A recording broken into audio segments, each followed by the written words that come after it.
दूल्हा बिकता है, वो लोग खरीदोगे? दुनिया में, भारत में हिंदू धर्म का अगर जनाजा निकलते हुए देखना है तो किसी हिंदू की शादी में चले जाओ।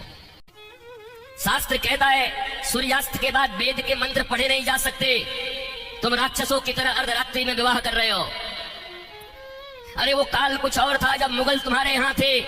रात के अंधेरे में बहू बेटियों को उठाकर ले जाते थे, दिन के उजाले में ले जाते थे, तो रात में छुप छुप करके अंधेरे में विवाह कर दिया करते थे। अब कौन मुगल और कौन अंग्रेज तुम्हारे पीछे पड़ा है? क्यों नहीं तुम सूर्यास्त के पहले विवाह करते हो, अभिजीत मुहूर्त में करते हो? वेद तो वही कहता है।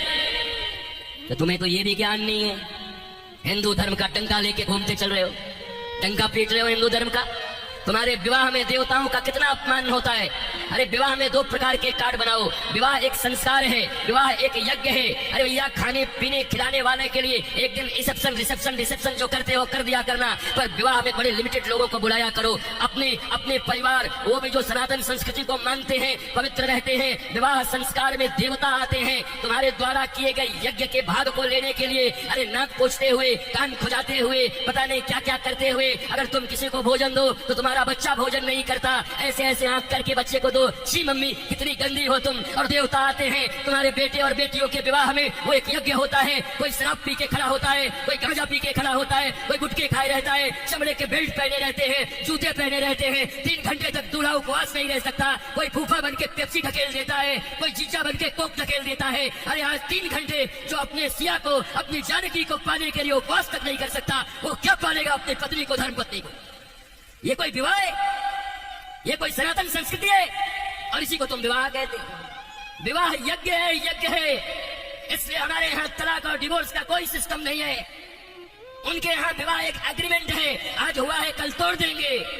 पर सनातन संस्कृति धर्म पत्नी और पति स्वामी इस प्रकार की एक संरचना है। विष्णु और लक्ष्मी बताया जाता है उनको।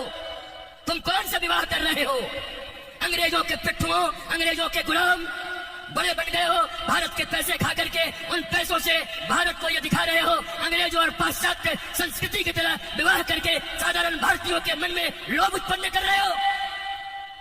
और ये समाज के अग्रणी लोग बने हुए हैं, ये समाज के श्रेष्ठ लोग बने हुए हैं, ये समाज को दिशा दिखा रहे हैं, ये समाज को भोंडा प्रदर्शन कर रहे हैं, अपने धन का लोगों को दिखा रहे हैं। एक गरीब बेचारा विवाह करने में भी लज्जा करता है, इतना आडंबर बना दिया। विवाह एक यज्ञ है, बड़ा पवित्र यज्ञ है, सुंदर यज्ञ है, वेदियां बनती है।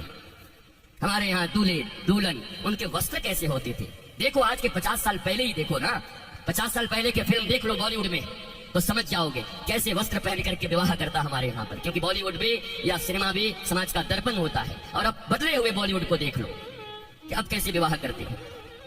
हमारे विवाह में हमारे वस्त्र, हमारे परिधान, फिर लेन देन इतना तो बनता है। 5 साड़ी तो बनती है, 21 साड़ी लगेगी ननद की। अरे कौन से ग्रंथ में लिखा है?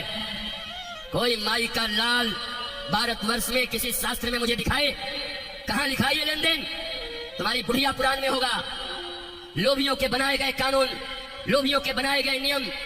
अरे जरा सोचो, एक बच्ची, एक बेटी अपना नाम, अपना गोत्र छोड़कर आती, अपना टाइटल छोड़ करके आती, अपने घर परिवार, माता पिता भाई बहन सखी सहेली छोड़कर आती, और तुम्हारे वंश को बढ़ाने के लिए तुम्हारे घर में आती है। उसको भी टीवी, फ्रिज और कार के लिए मिट्टी, तेल और पेट्रोल से जला देते हो। तुम्हें शर्म नहीं आती?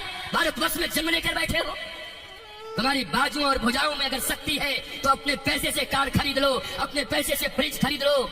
क्योंकि छोटी छोटी बच्चियों के पिता तो बचपन से उसके लिए खिलौना खरीदते रहते हैं। जब छोटी रहती है 5 रुपए का, थोड़ी बड़ी हो जाती है थोड़ा और बड़ा, थोड़ी बड़ी हो गई साइकिल खरीद लिया, थोड़ी बड़ी हो गई स्कूटी खरीद दिया, और बड़ी हो गई अच्छे घर के हैं कार खरीद दिया 5 लाख का, और एक दिन फिर जाकर के 5 करोड़ में एक गुड्डा खरीद के लाके दे दिया। तो खरीदे हुए सामान की जो इज्जत होती है वही दूल्हे की भी इज्जत होती है। दूल्हा बिकता है, वो लोग खरीदोगे?